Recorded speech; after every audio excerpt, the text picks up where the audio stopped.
Thank you very much, and it's good to be invited here by TMA, and I really appreciate everyone to participate today in this session.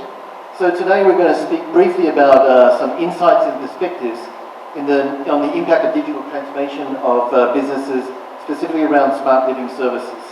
So we're going to look at some of the challenges being faced by corporations on their.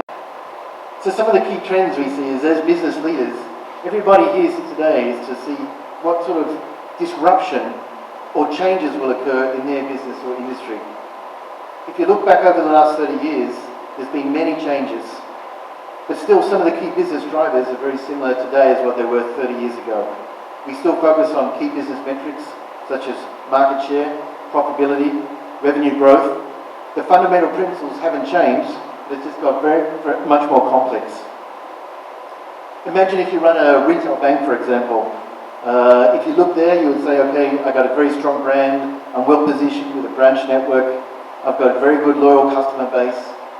But what happens with these new technology startups, the fintechs, or if Amazon, or if Alibaba enter that or your market? There's a potential for disruption very quickly. We heard earlier on today some questions about the insurance market and Tesla. They're all great questions about how technology can really change a market very quickly and change the business models that we operate in. If you look at the retail sector, for example, we talked many years ago about bricks and mortar, and then clicks to bricks, and then now just maybe clicks. So there's a lot of things that have changed in the last 10 years. There will be continuously change as we move forward. We see digital transformation as one of the key drivers for new business models, for seeing how we adjust to the changing business conditions. And we need to look at the digital landscape. There are so many changes from technology. Cloud computing, blockchain, software as a service, AI, RPA, machine learning, IoT, big data, or robotics. There's so many acronyms and technologies out there. But additionally now we face with regulatory changes. GDPR, for example. Ethical issues and social issues. How do we use the data that we collect in an ethical and social manner? So there's a lot of changes that are occurring in this digital world, and these all need to be considered as part of the digital transformation strategy. Whether you're, all levels of the business need to participate, whether it's from the board or C-level, right down to the people executing and operating daily tasks. Through these digital transformation programs, many businesses are striving to enhance human-centered experiences or solving challenges to better people's lives or to have a more competitive business model. Digitalization needs to be agile. It needs to create you to be more aware of what your customers' wants are, your needs, and where their desires. Whether we use AI to augment a process or whether we use AI to automate a process is really driven around how we can actually achieve a better and more sustainable business model, more competitive business model, and create value to our clients and customers. The digital transformation market we see growing to approximately $650 billion by the end of 2023. It's a huge investment by businesses all around the world. Digital transformation is not simply a list of IT projects. It involves completely rethinking how an organization will use and create technology and value to better their goals and make themselves more sustainable.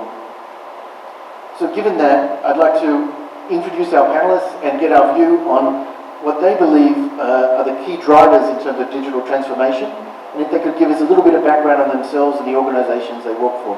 I'll start with Robert at the other end of the table.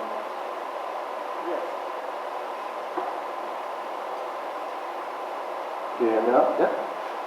Yes, digital transformation. So I would like to take a little bit drastic view on this. Do we live in the era of electricity? We don't say that. Do we live in the era of automotive? We don't say that anymore. Do we live in the era of digital? Yeah, we use digital everywhere, and now what we see in the market is that we're in a post-digital world. More than half of the companies globally, if you look at large FTC companies, have gone through their first round of digital transformation. And it's becoming a basic.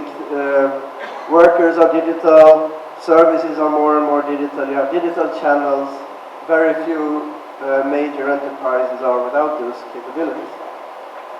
So what we see happening now is that the basic digital technologies, social, mobile, analytics, cloud services, that is more and more becoming a stock. No one brags about it, no one talks about it really as much, but there's the real competitive advantage is coming in the next set of technologies.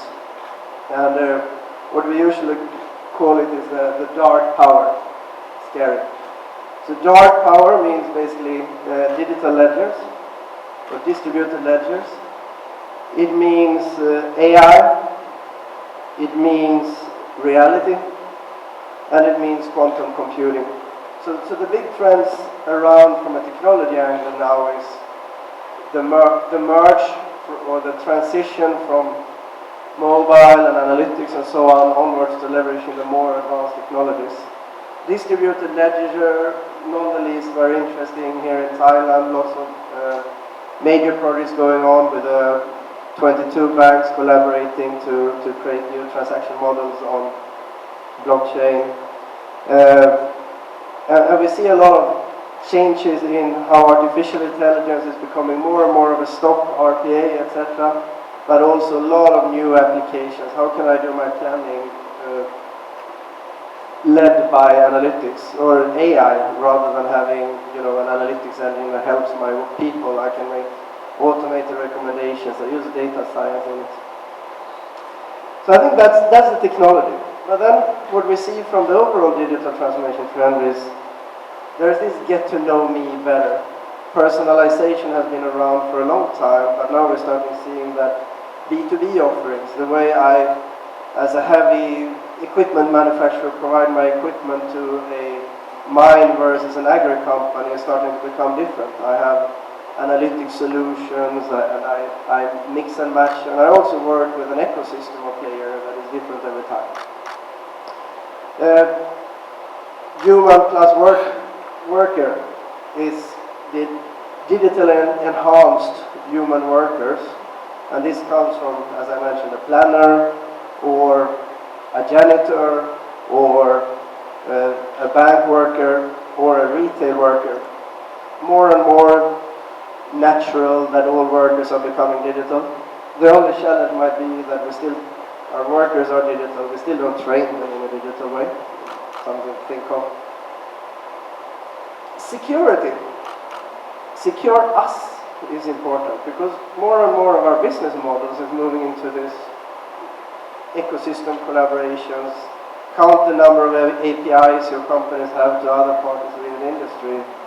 But then you should also count the number of security solutions that cover those APIs and the ecosystem you operate in. And then I think finally, which I find very interesting, is my markets. I'd call it every market now is becoming more and more individual because the way I can understand my customers, we heard Jasko right now moving from Feng Shui to data analytics. And what is that for my industry in terms of understanding my exact customer needs and looking at every opportunity as an individual? So I think these are some of the bigger changes we see from a plugin. That's great. Ben, could I get your opinion on what's changing or driving business to adopt digital transformation?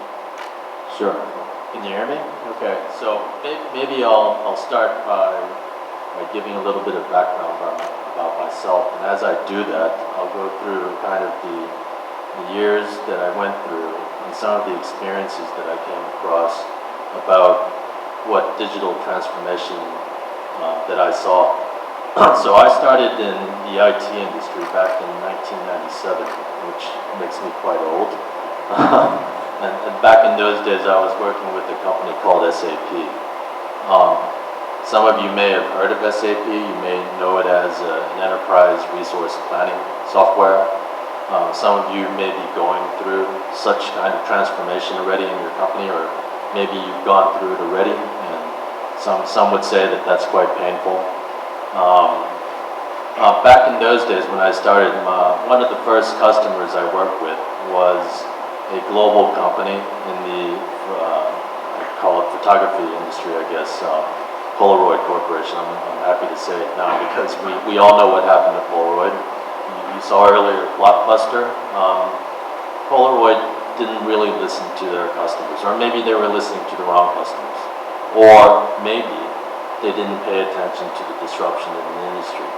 So we saw that digital cameras came about. Polaroid didn't catch up on time. So that was one of the first customers that I worked with, and just an example of one that didn't really follow. Later on, I worked in Denmark with a customer called Lego. You probably know Lego.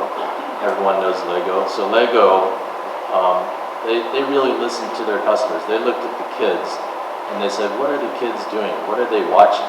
And what are they doing? So after a while, they figured out that every time a movie launched, kids went crazy. Star Wars version 2, 3, 4, and so on. Transformers. And then they figured out, well, what if we created our products to satisfy those events, the launch of a new movie, Transformers. So then they had a whole series of Lego toys that came out. And then they figured out, well, you know what, we need to make our supply chain agile enough in order to be able to serve those markets based on events. And this is all based on data that they've collected. So this is another form of kind of transformation. I wouldn't say it's just like the ones you see here. In the Middle East, I work with the master developers who, as you see in Dubai, over the years, they started the massive transformation, building out a whole new city. The developers there really took a whole new approach on how they could digitize from the start until the very end. They took into account new ways of developing, looking at lean construction methods. Again, back to the process, back to the things that would drive how your customer would better be served. I think there's probably a lot more that I could go through, but for now, that's just some background on some of the drivers. It's all customer driven. Could I get your views? Thank you, Anthony. Just a little bit about myself. I have I have been in the IT industry for right now over 22 years. I started my career as an implementer of network equipment and IT infrastructure. Then I have a chance to be an architect for complex solutions in various industries, banking, telco, and transportation. My last position before I joined Huawei was country manager, taking care of infrastructure services business for IBM Thailand. For right now, my current role in Huawei, I'm CTO. I am taking care of industry business for Huawei. A bit more about Huawei. Huawei, maybe people will know us as we are very well known for our mobile phone today. Actually, we do more. We can do more. We are now the leading ICT infrastructure and device provider. So we provide products, we provide solutions, and we provide services to our customers. Okay. Our vision for us is we would like to be to provide digital to everyone, to every family, and to every company. So actually, digital transformation is our core focus. We really focus more on smart city, smart transportation, and smart campus. So for the question about why the business adopt to the digital transformation, I really believe that it's because of the change to our customer behavior. Right now, because of the technology, our customer, they have more power. They have tools that they can take control. They know that they can compare the product with the other people. They have a lot of source of information. So they can even do the business on their own terms. So this is what's happening because of the technology. And with that, the expectation from our customer is changed a lot. They are expecting speed from business. They are expecting transparency. they even expecting personalization. Also, even from not just from the customer themselves, because of the technology, that we will see a lot of newcomers coming into the business. So all the existing business, so we need to embrace all the change. We need to prepare ourselves. Otherwise, maybe like what I said before, you could be disrupted. So that's why I think it's a very key important point for business to adopt that transformation. Great. So we've got some interesting topics so far. So dark spaces, a little bit of Game of Thrones there, and then you've got security is some of the key drivers, and then not understanding or listening to your customers, which I think is a key point, which drives a lot of the technology and digital decisions about how we move forward. So, Dr. Supakat, I'd like to give your view. To myself, I just go back to the background of the company. Shinasub is the subsidiary of the TTC Tech and Benicar Holding. Our main focus is ICT infrastructure and the solution that make our building more intelligent. Okay, so when we go to why we need a digital transformation, so what I see is like regardless of the technology we deploy, I think each company there is a gap or some area that you want to improve through the technology. For example, if you want to do some kind of like submit your tax to the revenue department, you might need like maybe 10 to 15 minutes to do that with one person. Imagine your company is big, and if you digitize it, I think you reduce the error and reduce the time to do that. That is one of the examples. So in conclusion, it's just it helps you transform the tedious work in a very good manner, and it just fulfill your business goal, maybe improve your process or improve your revenue. That is how I look on the digital transformation. Thanks for that view. So we've just discussed what we think some of the key drivers are. I'd like to get your opinion on, how would organizations typically start? We heard earlier on some of the speakers that talked about people just want to innovate and innovate and innovate. And some of the strategies or digitization plans we've seen have also been around, I just want to digitize, I just want to do something with technology, I want to make it wow. But that doesn't always result in the most optimal business objectives or success. So it'd be good to see, where do you think would be great places for organizations to typically start on their digital transformation journey? Okay, thank you.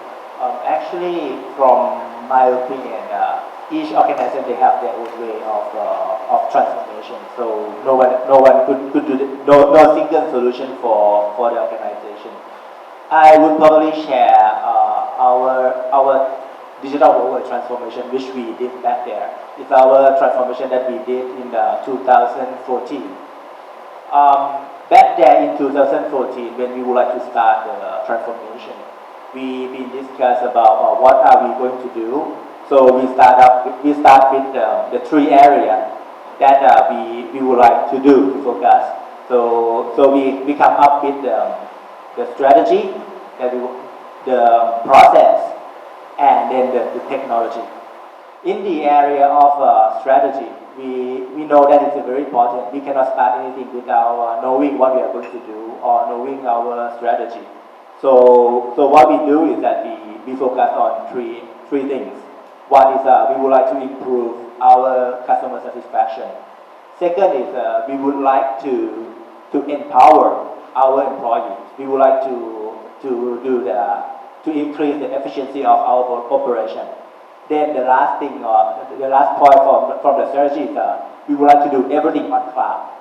So this is how we start the transformation in Huawei. Next is on the process.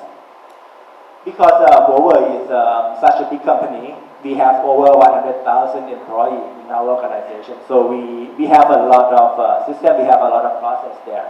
We cannot do every single process. We cannot change every single process in our organization. So we decided that we have to have a common thing for our organization to follow. So we define 5 common things in our organization. We call it roles. R come from real time. So everything everything in the digital transformation project we do it real time. O come from on demand. So people have ability to use or to not using that digital information, that system. A come from all online. So everything go online and go on cloud. D come from do it yourself. So our employee, our customer have to have ability to do everything by themselves. No need to have any middleman. And S come from social. So social means they have ability to share experience, to share knowledge. So this is every project coming up after we launch this program. We need to follow the roles. So this is what we do for the process. In terms of technology, we discuss and we need to identify what technology we are using in our organization. We need to know the purpose of using those technology. For example, like we use AI because we want it to help us in terms of to do the repetitive tasks. So then in turn lower our cost. We use blockchain because we want secure transaction. We use cloud because we want to efficiently use the resource. And also we would like to consolidate the data so that we can make more use of those consolidated data. So those in the area of technology that we discussed. So with the three areas that we identify, then we come up with another 5 projects. That's 5 key projects. Actually, there are more projects than that. But we focus on 5 key projects. One is that on our R&D, we would like to resolve our silo problem. In the past, our R&D are very silos. So we define 7 key technology areas, and we build up something so-called agile organization. So we assign our people into those key technologies, so they have their own delegation and that they can make decisions by themselves. We create cloud R&D so that our people can also provision the resource by themselves, make use of the resource by themselves, real time, on demand. So and then the results are now pretty good. Our speed to market for the development actually increased by 50%, and the reuse rate of the resource, we increased that reuse rate by 2.5 times, which actually is saving a lot to our organization. So this is one of the projects that we done regarding the digital transformation. The second project we've been doing is because we have a lot of manufacturing across the world. So we do a project called global manufacturing. So because each manufacturer we have a lot of information of their own. So we create a platform consolidating the data of those factories across the world. So now our management see the holistic view of each factory, and then they know what is the productivity of each factory, the overall productivity, the defection rate of each factory. They can even react in case some incident happen. Maybe they would like to increase the productivity for some factory. They got the real-time information and they can react on real-time as well. So there's another project that we've been doing. The third is on the logistics. We deploy technology like IoT, RFID, so that into our supply chain. So our supplier now we know, starting from our supplier, our warehouse, our manufacturing into our retail, so we know where our product goes. So that's another project we did. And the other one we call it connected Huawei. So we develop our mobile application called WeLink. So today it's become our everyday application. We do business on our application.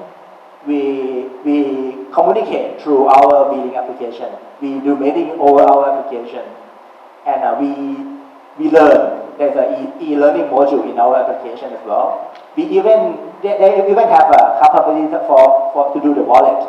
So they become our wallet when we are in our campus. So this is the connected Huawei project. And the last one, we also built up our campus, our new campus, to be a smart campus we call Huawei Park. The objective is that because Huawei now we are operating in over 170 countries across the world. So we have 170 offices around the world. So we would like to see the holistic view of those. So we create a digital platform connecting so many subsystems, actually over 24 subsystems connected together. So we form up a standard platform, then every data sent out to that platform, and then we build up the holistic view, the overall view of our every campus. Then our management now know that how much power you use, how much it also help us in terms of safety of the campus. So we see the view of the campus. We also integrate the fire alarm module in there. We integrate the communication module in there, so we can react everything instantly. So those are 5 projects that we've been doing regarding for the digital transformation that we have. Great. Okay, so for me, like the key driver for digitalization would be how to make your company sustainable. I mean, I support Kun Kitipong, like there you have to develop toward your customer, your internal process, and then the last one would be your people. So I mean, each organization have a way that you prioritize what you want to do, but at the end, you have to make yourself stay in the business. That is why I put sustainability to be part of it.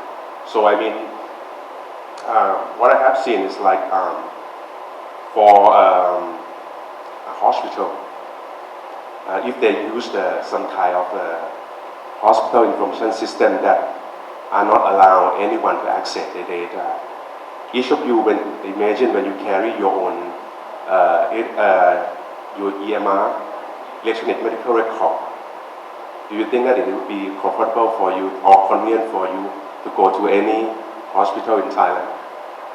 Now, when I want to go to one hospital, I have to redo it again, or even to carry out my file from one hospital to another hospital. I think this kind of transformation could help on the healthcare sector as well. For example. Yeah, thanks.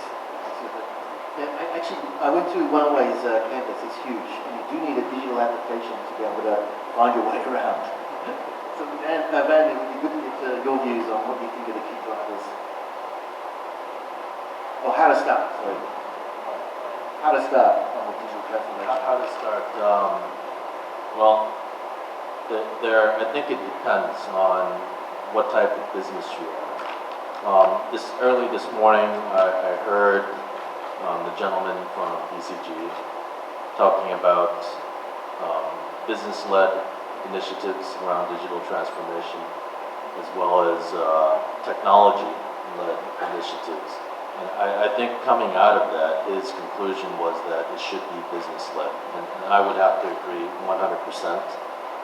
In all the digital transformation projects or ERP projects, any type of projects around IT that I found, when it's business-led, it's always much more successful. Now, having said that, business-led is one thing, but that also means that you have to have the leadership engaged. So that means that at the right levels of management, from the CEO down through the chain. My first digital transformation project a long time ago was at one of the oldest steelsmiths in the U.S., and they were implementing their first ERP system. Without the buy-in and the leadership of the CEO who came in to visit the team every day, that project would have probably not have been a success. Now that type of philosophy applies even in today's environment when you're looking at new things around IoT, blockchain, and AI, and so on. So I would say, yeah, people, leadership, you have to have the buy-in, you have to have the team that will help drive the initiative forward, and then the other, it has to be business-driven. Right. Robert, it'd be great to get your views. How to start the journey? I think, and I want to repeat that one, it's really about finding the value, and we tend to, from an Accenture angle, we tend to talk about the post-digital business model. And I think you need to, starting a journey, you need to look a few years ahead and start figuring out what is my business model. And I like to take the example we saw before, well-known blockbuster Netflix. So I used to provide video cassettes and DVDs, but actually my post-digital business model could be to provide on-screen entertainment. If I manufacture cars, do I sell cars or do I sell mobility maybe? Because in the world of autonomous vehicles and a lot more connected infrastructure and so on, it's actually about raise just go to the sky again. In the real estate world, we used to sell office space. We used to sell square meters of concrete floor, but actually what we see players like Justo is doing, they're selling an office experience, which comes with a bit of space, but also a lot of other things. And I think if you haven't seen your digital business model, you may end up starting doing a lot of innovation, but you need to work towards an end in mind and figure out what is the business model. Thank you.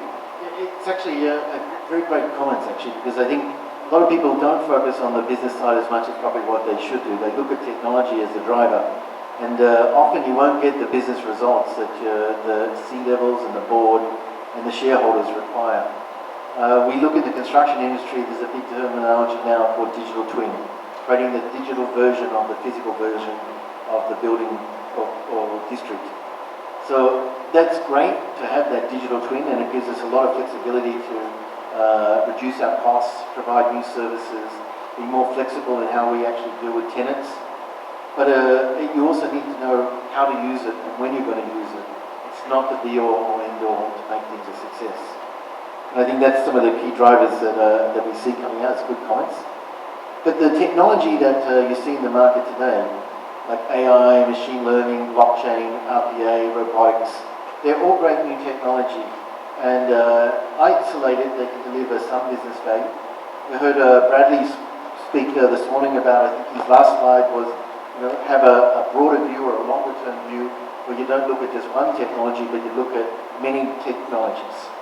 So I'd like to get your view, Van, maybe start with you, on what you think are the new technologies that are going to drive a lot of the future digitalization and how it could be adopted. Okay. Well, at Hitachi, we have several examples of that. So I think most of you would probably be familiar with Hitachi as our home appliances business. We have tons of stuff in refrigerators and so on. But what a lot of people don't know is Hitachi is also producing high-speed trains. We're building nuclear power plants. We supply proton beam technology for curing cancer. Tons of technology again. So I'll just give you one example where Hitachi Consulting, in collaboration with Vodafone, and it made me think of it when Tony mentioned the digital twin. So in the UK, we work with UK Rail to create a digital twin of their high-speed trains.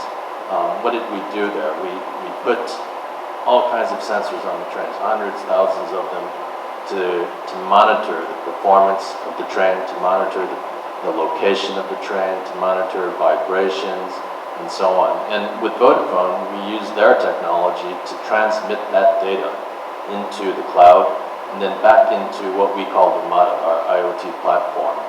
Why did we do that?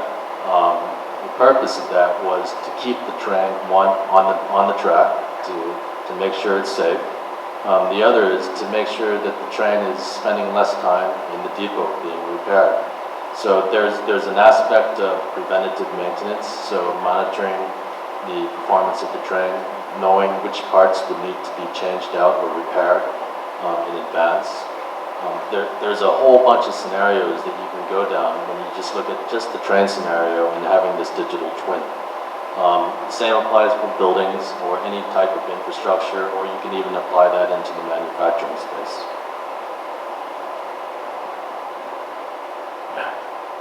Next question, I think we will move on with it. So, like, in terms of the technology, Robert, do you want to talk a little bit more about how you would adopt it or what you see as new technology drivers? Yeah, so I like to see a little bit spin on what I mentioned before, new technology drivers. So I think all companies are starting to have these fundamental social, mobile, analytics, cloud. We may not all be there, but more and more that's becoming the basic fundamental. And then I mentioned the dark technologies, distributed ledger, AI, reality, and quantum computing, which is probably the least mature. So just to go through those technologies quickly and then come back to how they combine. So distributed ledger, blockchain for a lot of us. It's a complex technology, but it's actually quite straightforward. I think we see, as I mentioned, great examples happening in Southeast Asia. We working with blockchain for trade, for instance, working with a number of shipping lines, number of freight forwarders, as well as large consumer goods companies, and how can we replace the 15 to 20 documents you need to ship a single container from here to China or from here to Europe on a blockchain. And the interesting thing is we're not only replacing those documents, we're actually cutting them in pieces and putting them together, because a simple thing like the address of the recipient, which may have one error in it, we put the wrong block number or similar. Imagine how many times they need to change and how many phone calls and how many emails just to update that address on each document. And that can now all be automated, and when the container arrives, the status is updated on the blockchain. The trade finance contract is paid and all transactions happen. AI is moving very, very, very fast in applications. I think a couple of years back we used to do robotic process automation strategy projects and really exploring it. It was like moving in the dark. Now we're implementing it with large utilities in the region and basically many hundreds of jobs being impacted, where a lot of any eyeballing type of jobs, look at one screen, compare, can be replaced yesterday. Reality is becoming more interesting. So a lot of us think that I'm going to buy my next car or apartment with a pair of VR goggles. That's augmented reality for us. But actually the real case is coming through is I put all my trainers. I was a couple of weeks back in Australia looking at the hospital, where the entire new hospital, children's hospital, where the entire safety training, the entire maneuvers around receiving helicopters on the rooftop, etc. All that happens over VR, AR, and you get to act in it. You've seen the same solutions in mining and offshore, where it's like dangerous environment, you don't want to bring in these, and it's quite expensive to bring in these. And then also quantum computing to talk about. It's still very new, but it's a technology that's expanding very quickly, and what we see from that is computing power at edge will improve significantly, and the way IoT will work. But the interesting thing now is, did I waste my money on social and mobile analytics and cloud? No, actually, if I want to have a good AI solution, it's sort of a fundamental to have a lot of my information on the cloud, etc. So I think we're seeing a path where we can look into the next generation of technology, but the fundamental we've been building is very solid. Thanks for that. Actually, it's interesting because a lot of clients we see is they always ask us about future-proofing. What's the next technology? You know, if I invest today, are we going to be outdated tomorrow? And I think your description about how you can actually coexist and actually use or reuse a lot of the technology sets is great. From Kiripal, where do you see as the next technology drivers other than 5G? Okay. Actually, I'm about to talk about 5G. That's the only thing that I think I've been seeing today.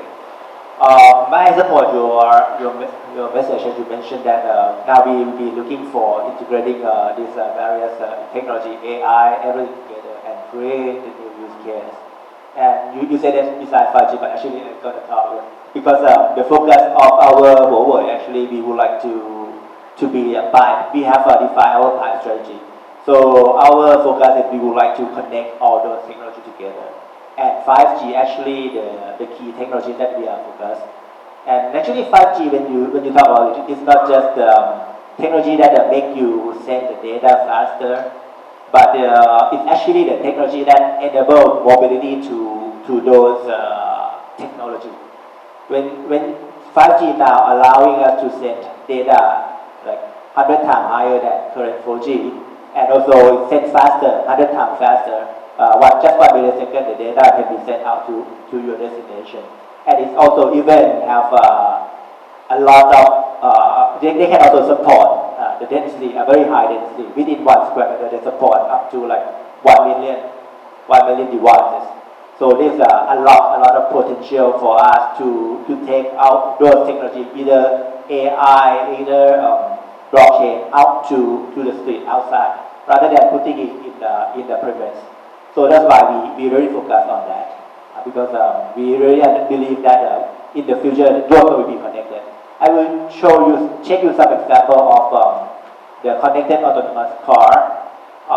We think that we would like to have the car that talk to each other, but for this moment, with the current technology, we cannot do it because the connected car will be combination of many technology like we need to have IoT, we need to have an edge computing, we need to have cloud to make control, we even need to have AI to make decision for us.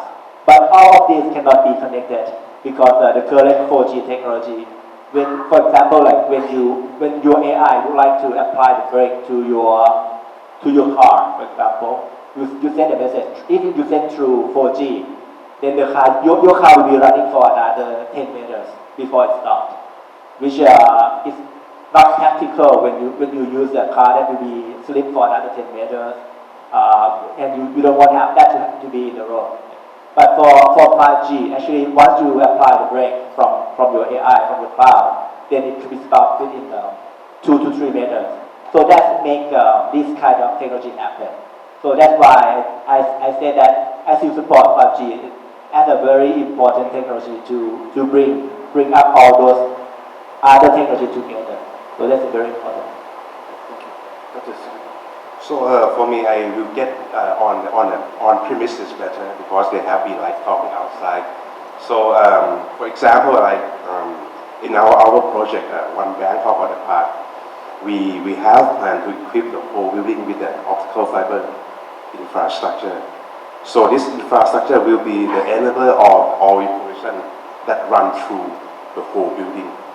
For example, I give an example of that. How are you going to manage your building so that it provides good efficiency in terms of utility, air condition, and some smart initiative like environment, the carbon monoxide.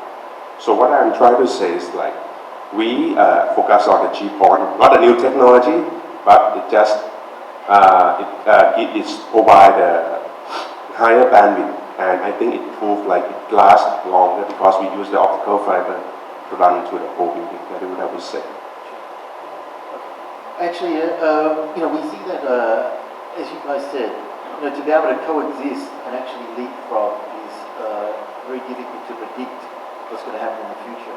But I think when you look at like fiber technology and wireless technology like 5G, they will always coexist to a certain extent.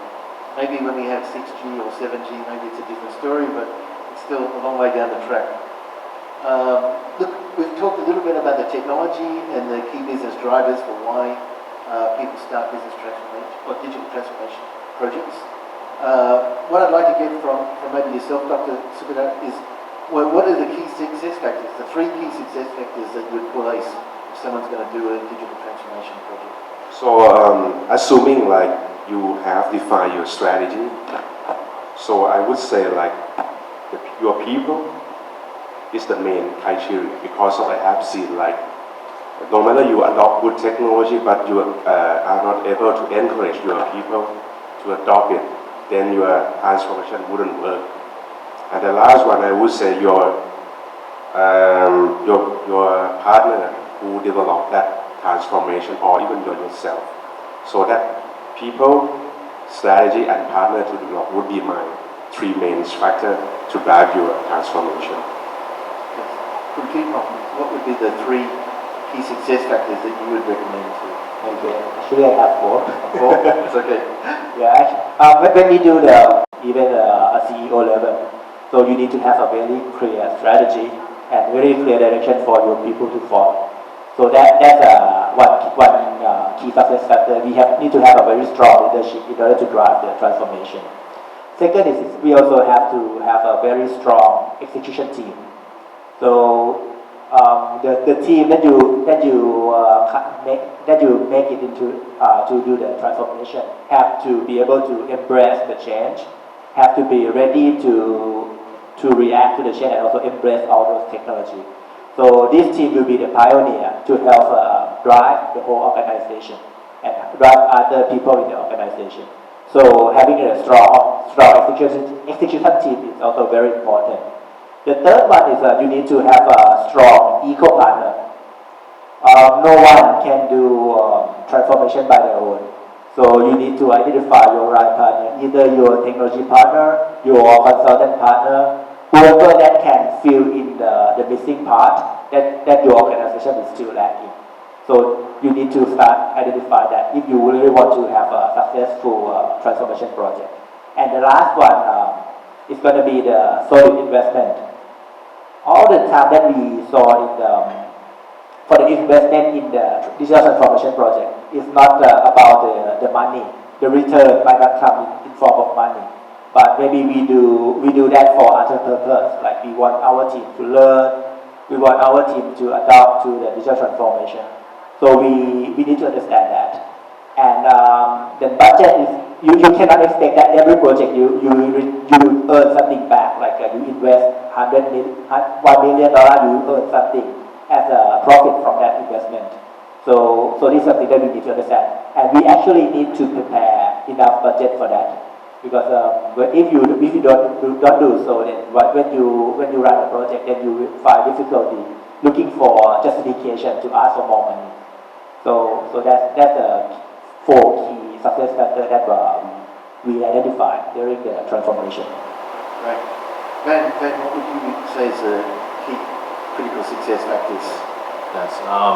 What effect is it going to have on my customer or on the environment, on the community?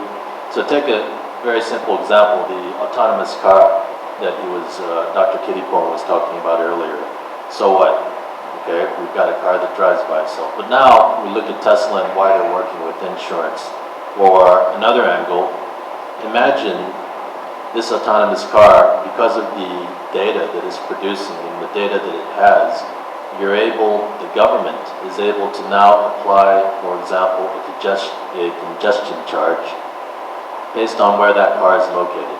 And that's by zone. So you see that in all the major cities now, in London, in Milan. You see that, I think, in some cities in the US as well, where people are taxed depending on where they go. So this influences behavior, and that is the effect. The effect is that perhaps we'll have less cars in downtown Bangkok, we'll have a better environment for ourselves, for our children. That's just one angle. So that's one example. Another example, I'll give you one more, is smart meters. So we've heard about smart meters and how they measure electricity in homes, in factories, wherever.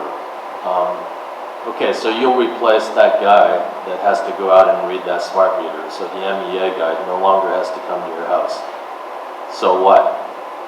What is the effect? Now we have to rethink the business model, going back to Robert. What if we said, now we can monitor the behavior of that consumer and how they use electricity through that smart meter? Can we tax them differently, or can we give them incentives? Because you're such a good consumer, you save so much energy, we're going to give you benefits so that you can apply those benefits in a different way. So that's kind of my view on the critical success factors, is the net end impact or effect. Actually, that's a great point, because we're doing a very large development. One of the key drivers is to actually digitize as much as possible, in terms of not just the operational side, but also the customer experience or customer journey. And one thing we're trying to do is change people's behavior, especially around energy use. So with digital meters, it gives you the ability to actually give in real time what people consume in terms of their energy, in terms of their kilowatt hours that they use. So hopefully that will give people the opportunity to actually change their behaviour. And by doing that, hopefully we'll get more efficient use of energy, less impact on the global climate change, and reduction in our greenhouse gas emission. So I think those key drivers are something, or implications are something that we need to look, not just as Kunpitipong talked about, as just the dollars and cents. That doesn't always add up. We looked at it from all of our digital programs. We looked at it from three areas in terms of justification. Of course, one was, was it profit generation or revenue generation? Second was cost optimization. But the third was, is it CSR or sustainable or compliant for our marketing? So what can we give back to the communities that we work with and will actually always participate in our developments? Robert, let me get your views on what you think the critical success factors. On the critical success factors. Yeah, the critical success factors. Well, I think it goes back, of course, to the business model which we discussed before, but there's another angle of the business model, is understanding your digital threat. It was one of the critical factors for success is to do something, and it all ties into understanding the ecosystem around you and the technologies that may disrupt you as well. The other thing is more in the execution, because the way we look at digital and try to drive digital transformation is you need to understand the business model and your end state you're trying to be in, but at the same time you need to be agile on the path there. And the way to be agile, it means, we all know it means move fast, fail fast, learn fast, and this way of not trying to take too big bites, because we're moving into new territories, we're testing new ecosystems, and if you try to build a big monster, it's going to become too big, and it hurts a lot when it fails. And we see that. And another success factor, I think, goes back to, particularly in incumbent companies. If you're a digital native, fine, you have a digital business model, everything you do is digital. But if you're an incumbent company, I'm back to this blockbuster. I'm actually making good margins in my shop, so why on earth would I start streaming online? It's going to cannibalize my business. We all have that to one sense or the other, and the way we organize ourselves around digital is you need to have one engine of the company that focuses on driving the existing business, enhancing margin, counting the last cents and dollars at the end of the month. But we also need to have another engine that focuses on this future digital business model and drives innovation, but also is allowed to invest on a little bit longer term with different incentives. Okay, great. We see a lot of businesses have gone through a digital transformation exercise, and most have been, a fair number have been successful in achieving their results. But there's also many that have failed in that exercise. So Robert, it'd be good to get what you think where have some of the challenges been that you've seen on some of your projects or in the industry? Well, we take what I just mentioned and we reverse it. There's a lot of innovation programs that you see in different companies which has a bit of a Me Too stamp to it. Or we set up a digilab, we have an innovation team, etc. But they weren't given a business task, they weren't given a view of where the company needs to be, and the CEO only visits it when he has visitors to show his friends and clients, but he doesn't go there to think. And I think that's a big failure we see a lot, that we don't do this for the show, we do this to create a new business model. And that takes a lot of thinking and a lot of insights and drive it. Not being agile, again, we've seen a lot of companies move into the first couple of spaces of digital. You do POCs, you test something, then you stop. You don't launch anything. Or the other way around is that we're thinking about this digital customer interaction. Yeah, and we spent 2 years building it, so now it's done, and the world had passed beyond us. So we need to move in those agile steps, create solutions, launch them. We all know minimum viable products, this type of thinking. And then we enhance and learn, right? And we collect more and build a system. The last one is value. I think, though we shouldn't measure, oh, am I doing this for another 10 cents, exactly 1-to-1 when I do an innovation project.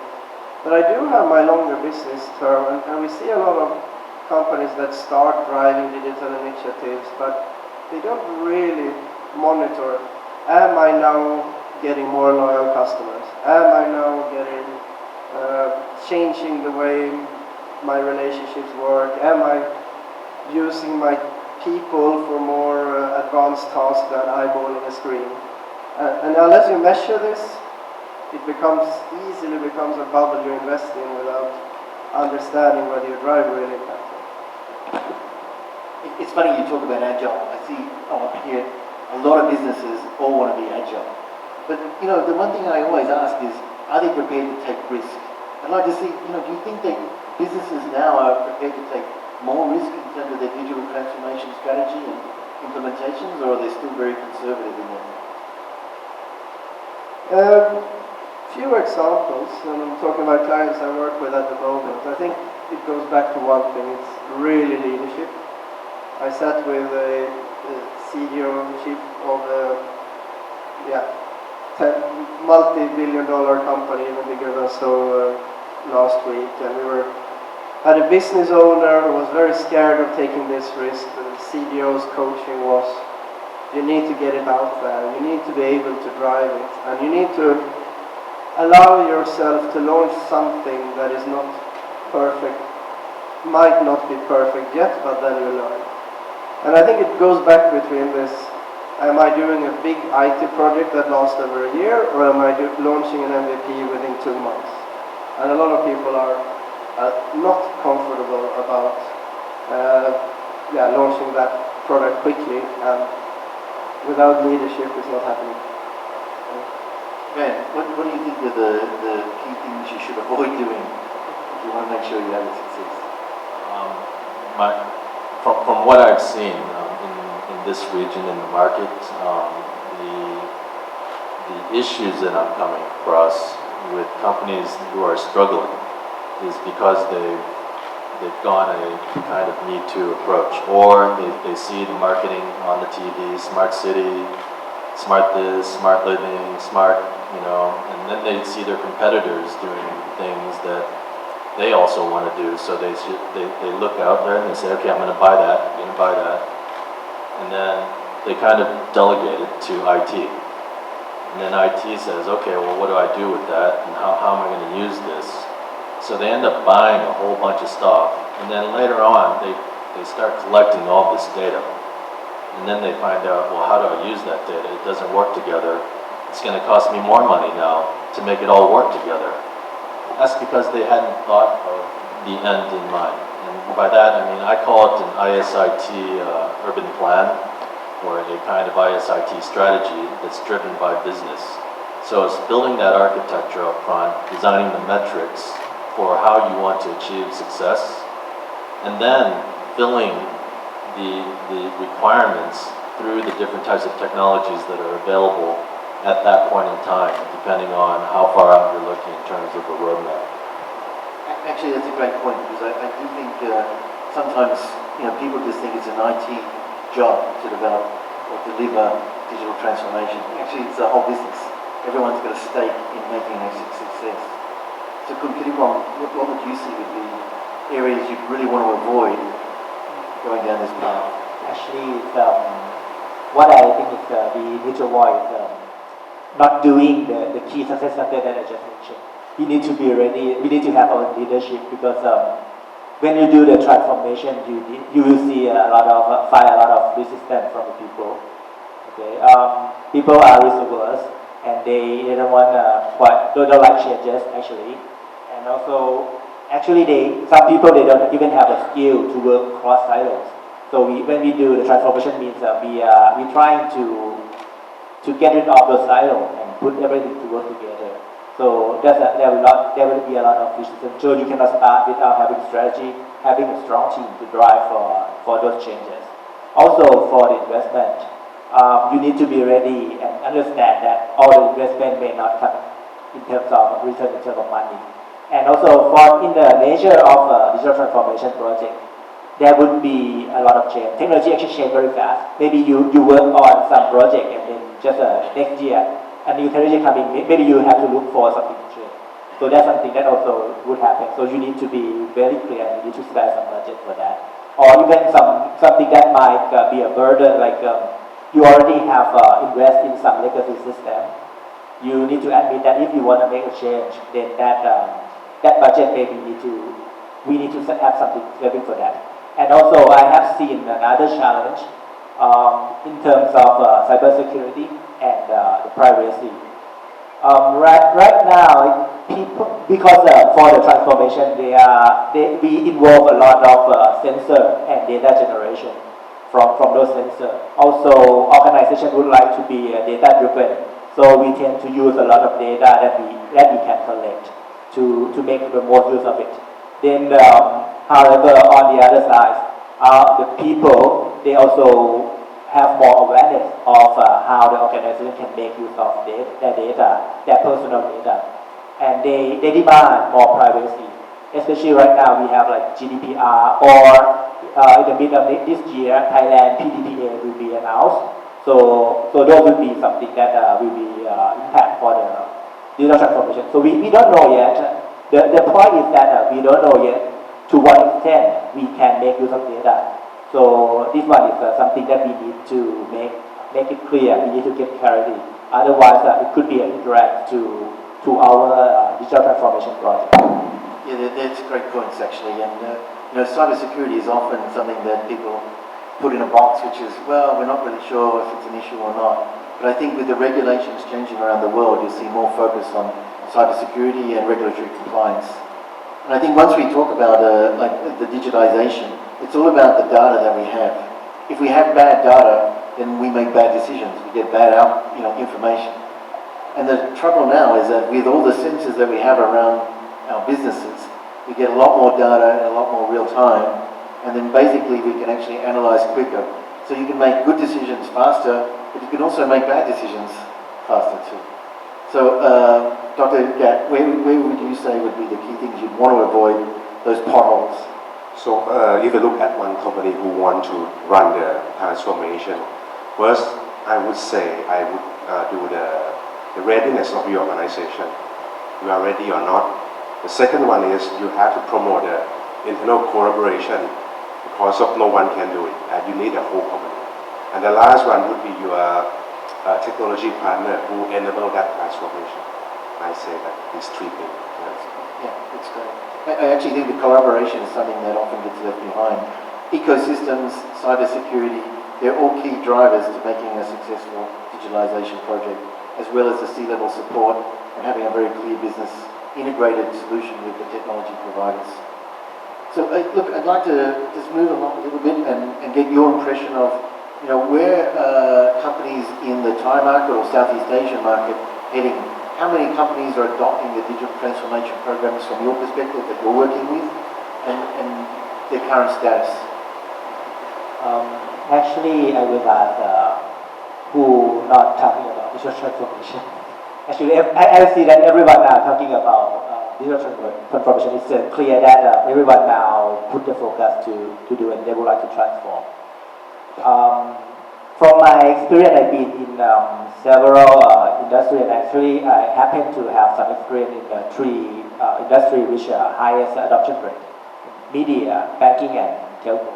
So we see for the media, we see that they tend to have a lot of changes. They have the direction to go to digital. You might see in the newspaper that some of the newspaper company they stop doing the paper based, and they go to digital channel. The same as many of the television, they also go to digital channel.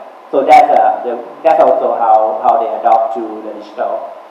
For some media, they even doing some digitization project. So they're digitizing the content, which is a very important asset for them. Previously, they put it in analog tape, so they're digitizing it and put it in storage, so it's easier for them to make use for those content. They even go to cloud. They go to cloud because cloud gives them flexibility. Media is very difficult to predict the capacity of the infrastructure, so cloud will help them a lot. And also with all those technology also, right now they talk a lot on cybersecurity. So we will see that for those media, they are not just talking about investing in the printing system, investing in the broadcasting system. Now they are talking about security, they are talking about investing in IT products. So that's something that I see in the media industry. For banking, it's very clear. Everyone is now talking about digital. I see that every bank they put the digital as their priority.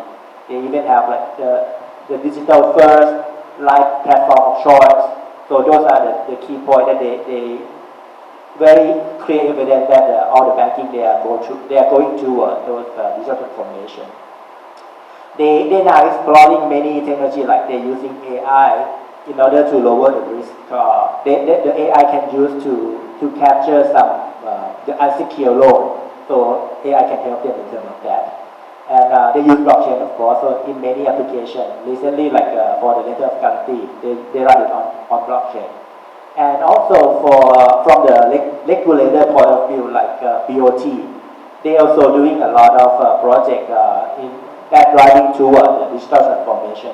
They now allowing the they have a program like cashless society, and they just launched like the QR payment project. So now they promote the cashless society.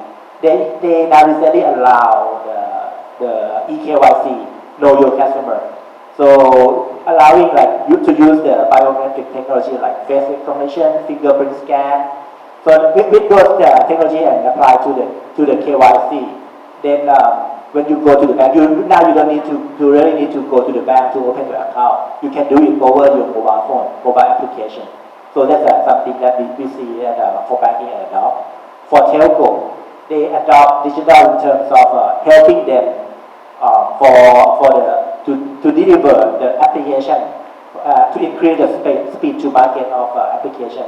So they use cloud, they use Azure to adopt those methodology to help them release new application faster. They use the digital in terms of operation to lower the operation cost. In the past, they have so many operation systems. They have a BSS system, they have OSS system. Now they tend to combine all those together and see the overall view of how the operation. So that way they can make a better decision. They can see the bigger picture of the organization. So that's what I see from the industry on how they adopt the transformation. So where do you see the local market in terms of digital transformation? I agree with Dr. Kittipong that everyone is talking about digital transformation. Everyone wants to do it. You see Thailand 4.0 everywhere. Now, coming back to my experience, let's just take some simple statistics. In the U.S. and Europe, Hitachi Consulting, we see a massive decline in new ERP project adoptions. This is a kind of digital transformation too, as a first level. In Thailand, or in this region, ERP is still growing. So that's kind of a first level of digital adoption that you could think of that would happen. Now, of course, depending on the industry and the maturity of the company, banking is one of the industries that's quite far advanced. They're ahead, but there's a lot of other companies in Thailand that are not as advanced, depending on the industry. If you go into agriculture, much less advanced. Here there's a lot of room for improvement and transformation, and I think most importantly, there's an opportunity for potentially leapfrogging and learning from the rest of the world. It's interesting comments about the trends from the US as well as what's happening locally. It's quite interesting. Robert, from your side, where would you see the market locally as well as the global situation? Yeah, so again, everyone's doing, completely agree, everyone's doing a digital transformation of some sort to different degrees. The sectors we've been leading, Southeast Asia, particularly Thailand, I think in banking, SCB, K-Bank, strong leaders in driving digital development. Of course, we do see a number of infrastructure sectors, real estate, with one Bangkok being one of the high ambition levels. But we see many players across infrastructure and trade. I think one of the things we're looking at that is happening right now, which is highly interesting, is the entire development of Thailand as a Indo-China trade hub, and looking how can we digitize trade more, collaborating cross-border and simplifying trade processes. But then finally, a second brand that potentially one of the sectors that still has a long way to go is but has a humongous potential is the agri-industry. Dr. Gat? So my example would be in the healthcare sector. So I have been working with one hospital chain in Thailand. So they are adopting the HIS, which is on cloud. So they connect like 5 of their hospitals inside together. So the management can see what is going on each hospital. On top of that, they also open their HIS. They have an open API so that they can engage with all developers so that they can use information they have been gathered in their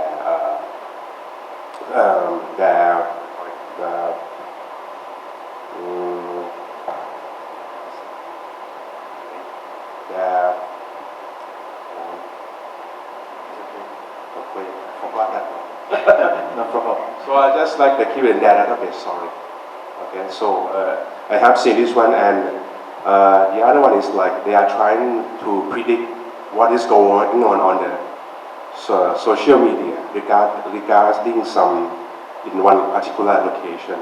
For example, if there is some kind of like disease in that location, they will start preparing some medicine so that this is not run out of stock. This is what I have seen.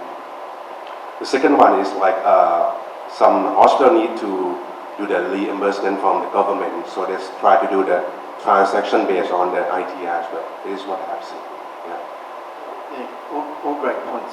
We actually see not just transformation in the business in terms of companies adopting digital technologies and digital business cases, but what we see is how we create that ecosystem. An example is in the real estate industry. So for example, we can build digital frameworks, digital technologies, but we also need to make sure tenants get the advantages of those, or shoppers in a retail market, for example. So how do we make sure that we incentivize the end users in these type of environments, our cities, for example, to make sure that we can get a better living services and better smart living services and better digitalized services throughout what we're trying to do. So one of the key things we're looking now is that, when we measure the success of digital transformation, it's not just about, we talked about earlier on about profitability and cost optimization, but more also about the social changes that occur around digital practices. So it'd be good to get your views about what do you think, the ethical situation in terms of data management. We talked about cybersecurity, which I think is also a key topic with Huawei at the moment. And also, I think for our other panelists, Van and Robert, cybersecurity is a very big issue all around the world, but we don't see a lot of people looking at it or talking about it from a company perspective. So it'd be good to get your perspective on that. Let me start maybe with Van. Is the question around cybersecurity, or? The question is do you see how do you manage the data? How do you manage and the security of that data? And how do we make sure we protect tenants and the consumers? That's quite a tough one. So yeah, you have to have the right governance on your data. There's this thing around GDPR, which I'm not an expert by any means. I know about it, but I know about data security from having worked in IT and software most of my career. you have to take that very seriously, customer data. And that goes all the way back to when you're even creating relationships with business partners, that you're also enforcing the same type of rules that you as a public company maybe would adhere to, that also that your business partners who may not be large multinational companies, maybe local companies that may not adhere to those rules, you have to take that into account as well. Now, of course, there's also the technical angle, which I will leave that one with these guys, the specialists. They can tell you all about how to do cybersecurity. But from my point of view, it's more about setting up the governance and the right frame of mind in how you work with your business partners and within your own organization. Robert, what's your thoughts?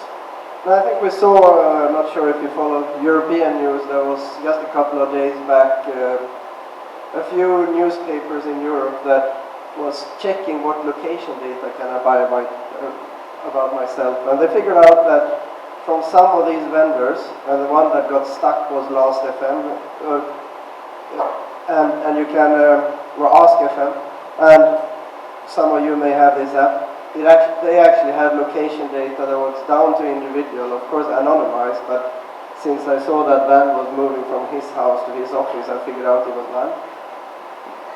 Within hours, they had to stop selling location data because and unless it sounds like big data, easy, it's anonymized, hard to pick, but you need to really have a scrutiny on how you manage your data and also how you assetize it, because it's valuable on one hand, but it comes with risk. It's coming very close to the end of our session, and I'd like to just quickly summarize. I think some of the key drivers that we saw was from the panelists was basically making sure that we start from a business side in terms of our digital platforms, our digital strategy, making sure that we have C-level support, we have the organization structure to support a digital program. We also make sure that our business cases are aligned. And then we look at the digital platforms and the technologies that would be available. It's not just one digital platform, it's many. We need to have this ecosystem or partnership arrangement to be able to manage and make sure we're successful. And it's not just about profitability and cost optimization. It's also about what we can deliver back to all the occupants in the community that we share. So I think it's been a great session today, and I really appreciate the effort and the views from our panelists. I'd like to open it up for any questions from any of the people in the audience. Levels used to be. That said, yes, there's a lot of branding on it. I would agree with Robert. There's many definitions of AI, and what I see in the market is a lot of branding of AI. But I would say it's more advanced computing, and then getting more advanced over time. It's still learning. And that is in the same vein, same thing with machine learning. Yeah, I think it's not overhyped. I think there's a lot of growth there. I think there's not so much of a potential for a bubble, or like maybe what you saw in 2000 with the internet companies. But I think it's a lot more real than what you think. And I think when you look at a lot of the organizations in China and the US that have adopted AI and RPA type of services, it is very real and it's beneficial. You know, they can see the value of it. And I think when you see like China and the US investing so much money into AI, it really does show you that maybe we should be looking at it a little bit closer to home. Any other questions?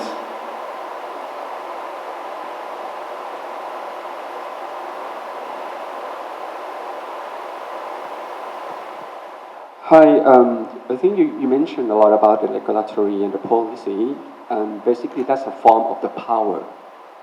I have a question concerning about the move of the power as a result of, reaching the level of maturity of the technology. The power in the sense that one party can remove the other ability to choose whether to comply. Basic example is the power that has been exist with the state-based entity like the law enforcement. The court system most clearly embody this type of power. But the innovative company is making its own way into this territory. For example, eBay it has established its own resolution system that settle more than 60 million disputes a year. Comparing to the American court system, by contrast, which is, handle fewer than 20 million disputes a year only. So given that those understand you are in the technology company that making the change to this world, to the people, billion of people, the technology like Huawei's 5G, which is still, a little bit of, not so smooth in some country, of course, and the nuclear power plant in Japan, which is, I think, put Toshiba into some difficulties so far, and some ongoing gigantic real estate development in Thailand with the smart system. So you have to be through a lot of, issue with the government, how to harmonize with them, how to, give the feedback to them to provide the power that makes sense. So like the banking with the BOT and even the insurance company, my company have to work with the, OIC as well. So I want some ideas, what are the key success factors, not to challenge them, but to live in harmony with, where the old power and the new power, which is as a result from the technology, to harmonize together for the greater good for the people. Great question. Let me give you my views first, and then I'll ask the team. When we look at the smart city, it's a new phenomenon. It's a very broad topic, and it's got a lot of technology drivers. And if you look at a city like Bangkok, no one entity, BMA, the government, anyone can actually say, I'm going to own that. I really think when you look at technology today, it's about how we share our data, how we have open data, how we actually manage that. There has to be some sort of ethical system that is associated with having that open data platform. And society as a whole is also going to regulate it. It won't be just left to the courts or to someone like eBay. There needs to be some social rules which are going to make people say, yeah, that's not a great thing to do. I don't want to go and, post a bad news and it's not true, for example, because it's not right. So socially, I think as time goes forward, we'll see, people will actually have more input into how we actually control the use of data, how we actually regulate it, and also how we, police it to a certain extent. But given that, there's always going to be policies and regulations. I think that is going to be the case, and it needs to be there. There needs to be some frameworks for us to actually apply those social rules.